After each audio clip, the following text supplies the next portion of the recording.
Let's talk about a resume that really has you stand out.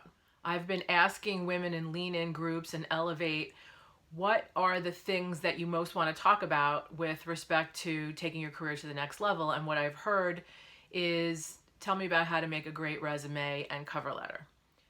So by the end of this video, I'm going to leave you with 3 quick tips to distinguish yourself from all the other applicants for any given job that you're really interested in. For the best strategies on taking your career to the next level, subscribe to my channel and hit the bell so that you can be notified when I post new content every week. I'm Christina dellisanti-Miller, a full potential realized, and I'm a career transition coach. I spent more than 20 years in big corporates, advising executives and developing leaders, and I use my behind-the-scenes insights to help women take their careers forward. And I've helped hundreds of women to create careers beyond what they thought was possible. I just want to put this whole conversation in context, and that's to say, of course you need a resume, of course you're going to introduce yourself, whether it's through a cover letter, an email, or even a few notes that you put in the system, but 4 out of 5 jobs are achieved through network, through connecting with other people in conversation. So yes, it's important to have a good resume and to articulate your skills clearly and effectively. And at the same time, I would say use your time accordingly to focus on connecting with others, building your network, and having the conversations that have people aware of you. Because systems now are looking at keywords, companies are not replying to half the people who respond, and it's not unusual for a resume to go in a black hole when you apply online.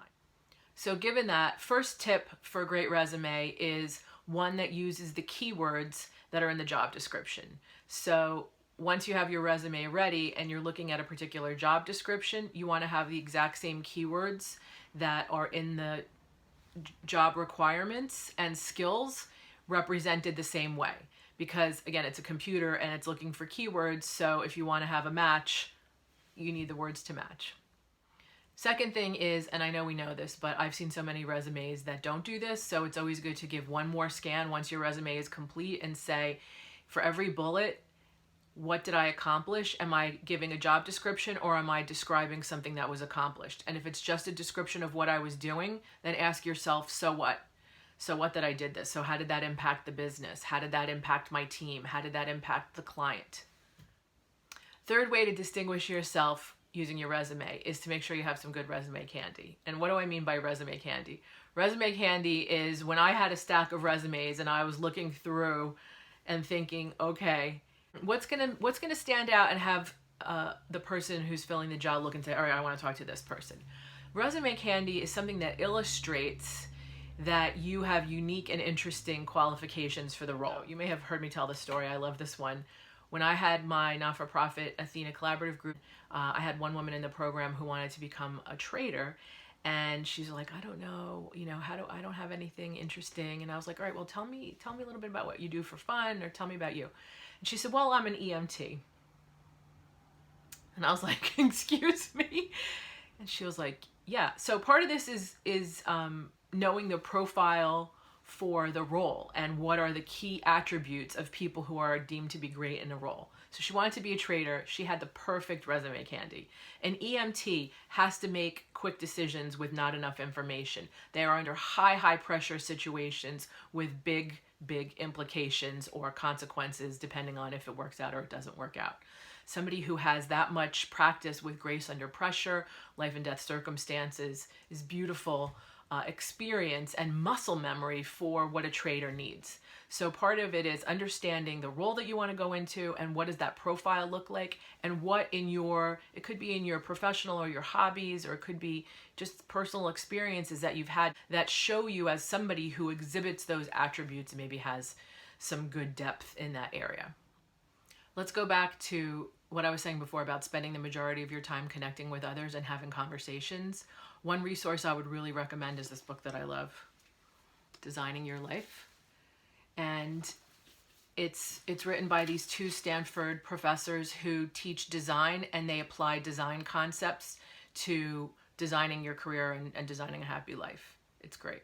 One thing they suggest, something I've called curiosity conversations in the past, or in the past they were also called information interviews. They call it life design interviews or prototype conversations.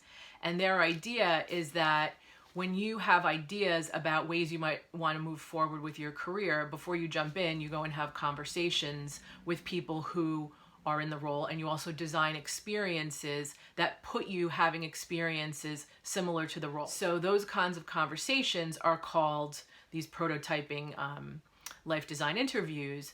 And the benefit of them is you can talk to people when you're asking them about their career and their journey and what they love about their role or what they don't love about it.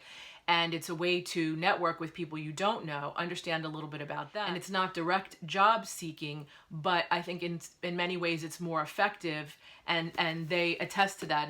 They give an example of someone who had great credentials, moved to a new city, send out like 38 resumes and cover letters, and got 8 rejections and 30 no answers, nothings. And then did 56 of these interviews and got 7 offers. So the idea, having these conversations to ask about others, ask about their journey, ask about what it takes to succeed in that role and what it's like in that role, gives you a different kind of entree than looking for a position per se. But it's more effective in making the kind of connection that could lead to, if you're well positioned, somebody saying, hey, this sounds like something you're interested in. Again, of course, the resume is important, and you have to have your accomplishments well represented. And at the same time, I'd really invest the time in taking that resume out for a spin with conversations with people in the world where you want to enter. So I'm curious, what are the things that you've done that you felt punched up your resume and had an impact on the kinds of offers you received? Let us know in the comments. For additional tips on making sure you're getting the most out of the energy you invest in your career, check out my free cheat sheet about positioning yourself as high-performing, high potential, and promotable. And you can grab that at fullpotentialrealized.com/positioning. Check out these next videos on taking your career to the next level, whether that's increasing your compensation, taking on leading a team, making a complete job change, or just getting promoted. And please give this video a like, give it a comment, share it with your friends, and subscribe to the channel if you haven't already done so. Thanks. I look forward to seeing you next time.